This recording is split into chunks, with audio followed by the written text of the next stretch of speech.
everyone. Welcome to the Special Education Inner Circle podcast. I'm your host, Catherine Witcher.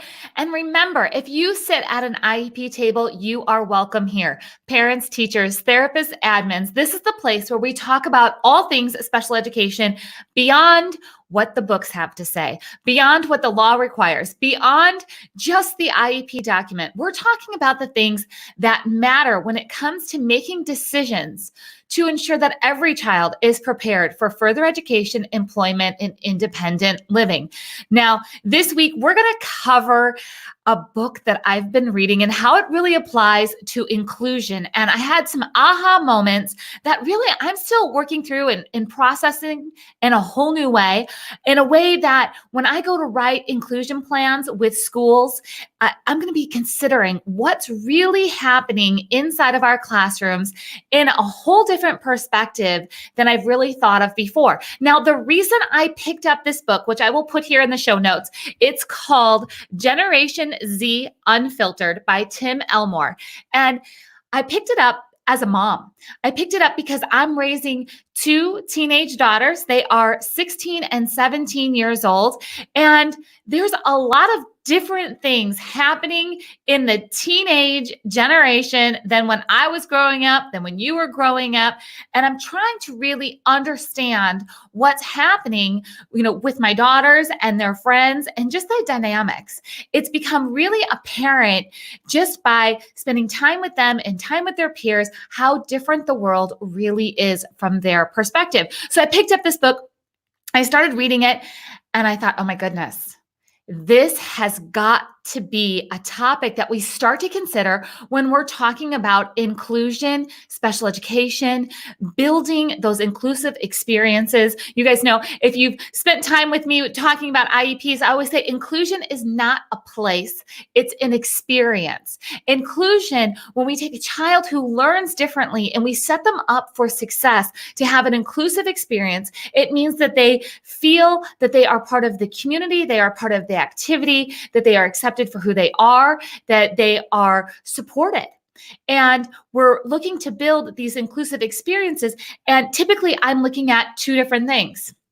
It's content and context of what's happening. So let me just cover those real quick. So I'm always looking at inclusion as, are we including a student in an activity because of the content that is happening around them? Like we need this actual science lesson, or we need this reading lesson, or we need the curriculum content of that class to be consumed. And that's why we're having this inclusive experience. Or are we looking more of the context of what's happening around? So for this inclusive experience, we're looking at, maybe it's group work, or maybe it's individual work, maybe it's parallel work, maybe it's collaborative work, maybe it's an unstructured activity, maybe it's a structured activity. There's all different ways to look at kind of the context of what's happening around a lesson or around an activity. And maybe that's really the benefit of that inclusive activity, is to get exposure to the context of what is happening. But now we need to add a third thing in, and that's truly the community, their peers, a student's peers that are going to be surrounding them. What is happening in that student community, in their dynamics and in their relationships as a peer-student community? So here, I have the book sitting right here next to me, and I'm going to read you a couple of things as we go through this hot topic. And I'm confident you're going to have some of the same aha moments that I had, both as a parent, maybe as a teacher, when you're looking at inclusion, when you're looking at your student or your child's experiences. And it all starts out when it's the author of this book, Tim Elmore. I love his series of books. Again, it's called Generation Z Unfiltered. And he said, over the last decade, I've spoken to over 500,000 educators, parents, coaches, and employers. And he began to see a pattern regarding their attitudes towards young people. There were two emotions they expressed consistently, and there was frustration with their kids and fear for their kids. That pretty much sums up, right? What's happening as teachers, as parents, as coaches. We're frustrated because we're trying to figure out what do they need and how do we help them get to where they need to go. And then we're fearful. We have this fear because we have exposure to so many different things now than we did before, right? So there's this fear and this frustration. And it moves on to really talk about what is happening with this current generation. Now, think about this. These are the general students in the school that are just, they make up the bulk of a classroom, okay? Here are some characteristics. And I share this because as a parent, I'm not in the classroom all the time, right? I mean, I have some idea of what's going on with my kiddos, but I'm not a teacher anymore. And especially a special needs parent who may not have exposure to the general education community.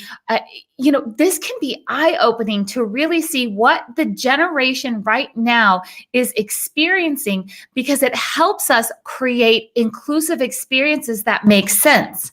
We cannot set a child up for success in inclusion if we don't know what's going on with their peers. So here's a couple of traits. Right now, students are more private, meaning they've learned from the millennial generation of kind of putting everything out there on social media. So there's a lot of things that are secretive. So, when you're looking at inclusion at middle school, junior high, high school level, the generation is not so outgoing when it comes to sharing about even their likes, their dislikes, what's happening in their life. So those relationships with their peers are different. They are more anxious than any generation before. And we're going to talk about that just a little bit. I've got a really interesting and concerning fact that I'm going to share with you in just a minute. They are more restless, which means that they're jumping from activity to activity to activity. Guys, that makes inclusion tough. When a child that is supposed to be a peer model or a peer in an activity with a child who learns differently and may need more time to process or more supports to get through an activity, but yet this generation is used to go, one activity to another. They're also extremely tech savvy. Now, I love this one actually because there's a lot of underutilization of technology in our special education community. So I really think this tech savvy point of our generation that's up and coming is going to be a huge benefit for inclusion for us. And how are we really taking advantage of this tech bridge that could be built between our special education and regular education communities? But that will be for a discussion on another time. Right now, the peers are more nurtured. So they've had more parent involvement than any generation in the past. I don't know about you guys, but have you heard the whole term snowflake students and snowplow parents? So snowflake students, it's really describing the characteristics of the current students. And we're really talking about, middle school, junior high, high school. They have been brought up to be a little bit more delicate than maybe we were growing up. They've had things kind of snowplowed out of their way. And that's where you really start to figure out, as a parent or as a teacher, am I moving obstacles out of the way for a child so they don't have to experience this risk or failure or falling down and getting back up? And inclusion, and it's all full circle. Inclusion is a challenge typically for everybody involved. Now, it can be a joyful experience. It should be a joyful experience. It can be a very positive way to build the community with differences, but it's not always easy. So this generation is used to things being just a little bit more easy than we were. So here, let me get back to these points here inside of this book. It says they're more entrepreneurial, they are more redemptive, and here's a big one. This is the fact that I was talking about. And this is where I started to figure out, looking at the IEP plans. For those of you that don't know, I've been writing IEPs for over 20 years. I have a brother with Down syndrome. I used to be a special education teacher, but for the last 20 years, I've been working for you. You, the teacher, the admin, the parent and building IEPs that work. And that means really being able to dig into who we're writing this for. And now we really need to look at the community that we're writing these experiences for. So there's a big fact in here of students ages 15 to 21 reported the worst mental health of any generation by the American Psychological Association's annual Stress in America kind of survey. Okay. So here's the big one. It says, the average child today experiences the same level of anxiety as a psychiatric patient did in the 1950s. I'm going to say that again. The average child today experiences the same level of anxiety as a psychiatric patient did in the 1950s.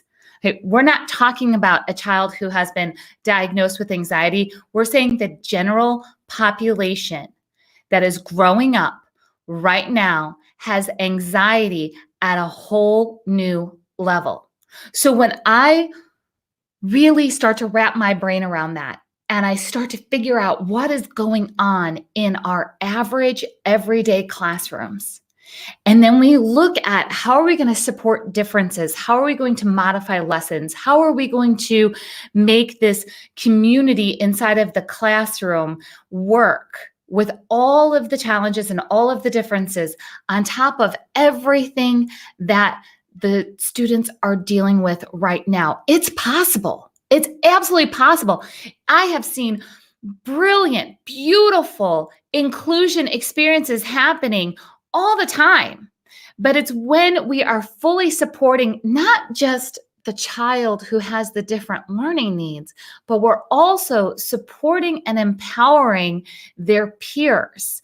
We're supporting and empowering them to be who they are and include others who are different than them. So there are 9 challenges that are discussed in this book. And again, I'm going to share these with you because, as a teacher, as a parent, these are things that we have to step back from our daily chaos of sometimes just trying to raise good kids, right? Just trying to make sure they get all the tools that they need for the future. And we need to step back and look at the big picture of what's happening in our society. So here are the 9 challenges, and I'm not going to go through all of the solutions because you can find those inside of the book. I'm really looking at how does this affect our special education plans, our IEP goals, and setting up our inclusion experiences for success. So right now, the peers that we're looking to say, okay, here's a child who has an IEP and we want to create this inclusive experience with their peers, hoping that they're going to become friends. Well, if we want to become friends with somebody, we have to understand them, right? We have to understand what's going on and support them. So right now, peers inside of the general education classroom, they are absolutely challenged by having empowerment without wisdom, which means they've got access to a lot of tools, right? But they don't necessarily know how to use them all. They have a lot of skills. They have a lot of availability around them to get what they need, but they don't always know what they need. And that's when there's failure in situations. So we think that we've set somebody up for success, but really they have all the tools, but they don't know how to use them. Facilitating inclusive experiences and demonstrating and showing and getting involved is going to be more important than ever because we're losing that face-to-face contact on a regular basis, right? We are losing that personal interaction, yet we're expecting inclusion to work. If we're going to expect inclusion to work in person, then we're going to have to start demonstrating those skills more. So there's another challenge of let's go with accessibility without accountability, meaning here's all the tools, but I'm not even going to make sure that you use them because they're just there all the time. Again, not only do we have to demonstrate how inclusion should work, how relationships can work between people who have differences inside of the classroom, but we need to make sure that everybody in that classroom is accountable for this inclusive experience working. Again, we want to empower the peers. We want to empower the teachers. We want to empower the paraprofessionals. Everybody who's doing this, this movement to make schools more inclusive, which, by the way, everybody who's frustrated with inclusion right now, just think about for a minute of where we were just 40 years ago. 40 years ago, special education was just coming about. There were no thoughts of full inclusion or inclusive activities even on a daily basis. So we actually have come far. We just haven't figured out how to do it well on a broader scale for everyone. And we need to look at the areas that have not been looked at before. And this is one of them. This is really looking at what do the peers right now experience so we truly can create this inclusive experience. So here's another one: consumption without reflection. I think we're all experiencing that as adults, and parents, teachers, coaches, we're consuming things and we're not taking time to think about. We're doing things and we're not taking time to think about it. Everything is hustled back and forth, which is creating this anxiety, and we don't have time to slow down. One of my favorite words this year, I've heard it from a lot of my colleagues. I've read it in a lot of books already just in the past, few weeks. And it's this word margin. It's creating the margin in the day so things can be consumed, reflected, and really taken in and solidified of what needs to happen next, what could be done different, how can we do this better. And so many times with inclusion or IEPs in general, we're moving through things and we're just expecting it to work, and then we're moving on to the next thing and the next thing and the next thing. Inclusion doesn't have to be a fast process. Inclusion doesn't have to build more anxiety for students or teachers or parents. Inclusion doesn't have to be this struggle on how to make sure that a child, can make it through a lesson.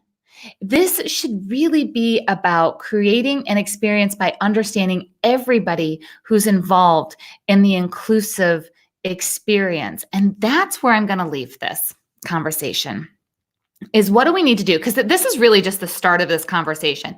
I don't really know anybody else who has really opened up this conversation about inclusion and what's happening with our current generation and how we need to keep that in mind as we look to support our next generation in being an inclusive community. And what else do we need to look at? We have our content. We know that inclusion used to be really focused on a child needs to go to reading class to learn the reading lesson.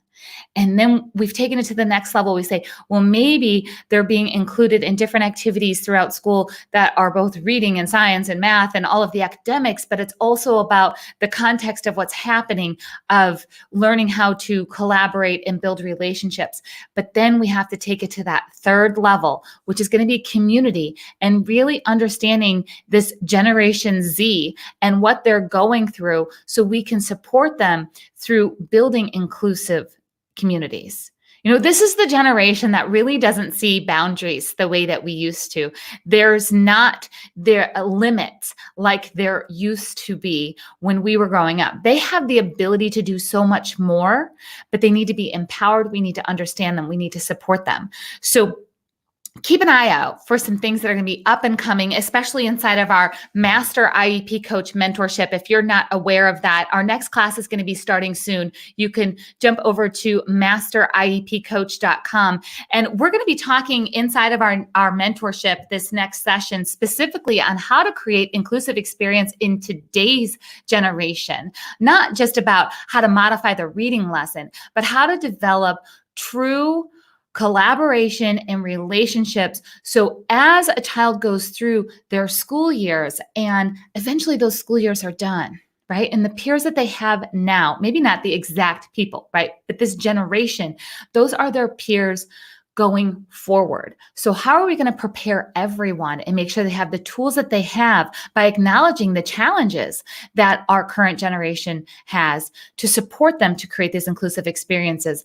I look forward to hearing from you. Don't forget, you can always leave comments over on the Facebook page. You can find me at masteriepcoach.com, and I hope you join us in the next mentorship. And as always, everyone, remember that the entire purpose of a child's IEP is to prepare them for further education, employment, and independent living. And we all have the ability to work together and make that happen. I'll talk to you guys soon.